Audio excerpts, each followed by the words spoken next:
அஸ்ஸலாமு அலைக்கும் வரஹ்மத்துல்லாஹி வபரகாத்துஹு. சட்டு போட்டுன்னு ஃப்ரைடேவோட மினி விலாக், அதாவது குட்டி விலாக் பார்க்கலாமா? காலையில் எழுந்திரிச்சோடனே ஒரு அடுப்பில் பாலை போட்டுட்டு இன்றைக்கி என்ன லஞ்ச் ப்ரிப்பேர் பண்ண போகிறேன்னா எறா பிரியாணி தான். அஃபீனத்தா வந்துட்டு மத்தியானம் அம்மா வீட்டில் சாப்பிட்டுக்குருவாங்களா, அதனால் எனக்கும் அஃபீனுக்கும் மட்டும்தான். அதனால் பிரச்சனை கிடையாது. எறாவை எடுத்து வெளியில் வச்சாச்சு. இல்லைன்னா அஃபீனோட அத்தாக்கு வந்துட்டு எறா கொஞ்சம் அலர்ஜி இருக்குமா, அவங்களுக்கு ஒத்துக்காது.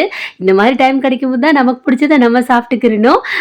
எப்பயும் போல தான் அரிசி எடுத்து ஊற வச்சுட்டு எங்கிட்ட அடுப்பில் டீயை போட்டுட்டு தாளித்து விட ஸ்டார்ட் பண்ணிவிட்டேன். ஸ்பைசஸ் எல்லாம் ஆட் பண்ணிவிட்டு வெங்காயம், தக்காளி, இஞ்சி பூண்டு பேஸ்ட்டு, தயிர் எல்லாம் ஊற்றி நல்லா மிக்ஸ் பண்ணிவிட்டு எறாவையும் போட்டுடலாம். மஞ்சத்தூள் போட்டு நல்லா வாஷ் பண்ணிவிட்டு ஆட் பண்ணியாச்சு. அவ்வளோதான். இப்போ உப்பு காரம் எல்லாம் கரெக்டாக இருக்கான்னு செக் பண்ணணும். உப்பு பார்த்திங்கன்னா கொஞ்சம் தூக்கலாக இருக்கும். எறா பிரியாணி ரொம்பவே நல்லா வந்துருந்துச்சு. ஆனால் காரம் மட்டும் லைட்டாக கொஞ்சம் அதிகமாக இருந்துச்சு. ஏன்னா புது மிளகா பொடியா, அதனால் அப்படி இருந்துச்சு.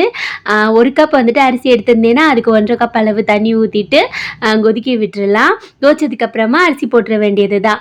காலைல பார்த்திங்கன்னா ஸ்நாக்ஸு, பிரேக்ஃபாஸ்ட்டு எல்லாமே பார்த்திங்கன்னா இதுதான். குழி பணியாரம் தான் ரெடி பண்ணிக்கிட்டு இருந்தேன்.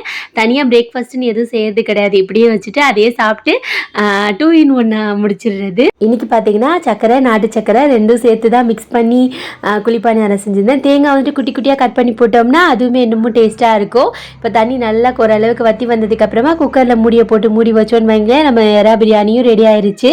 இன்றைக்கி புதினாவும் கொத்தமல்லி கொஞ்சம் மிஸ் ஆயிடுச்சு. பரவாயில்ல, நம்ம தானே சாப்பிட போகிறோம். கொஞ்சம் ஃப்ளேவர் மட்டும் கம்மியாக இருக்கும். எல்லா வேலையும் சட்டு புட்டுன்னு முடிச்சுட்டு எப்பயும் போல் லஞ்ச் பேக் பண்ண ஸ்டார்ட் பண்ணியாச்சு. இது எனக்கு குட்டி குட்டி டிஃபன் பாக்ஸ் இருக்குல்ல, அது அஃப்ரீன் அம்மாவுக்கு. நேற்று ப்ராஜெக்ட் வேறு கொடுத்துருந்தாங்களா, அதை காலையில் எழுதிக்கிட்டு இருந்தேன் உட்காந்து. நேற்று தப்பாக பண்ணிட்டேன். மறுபடியும் அதை எடுத்து கரெக்டாக பண்ணுறதுக்குள்ளே ஒரு வழி ஆயிடுச்சு. அவ்வளோதான். பாப்பா ஸ்கூலுக்கு அனுப்பிச்சிட்டு நானும் கிளம்பிட்டு அப்புறம் குட்டி அம்மா வீட்டில் விட்டுட்டு போக வேண்டியது தான்.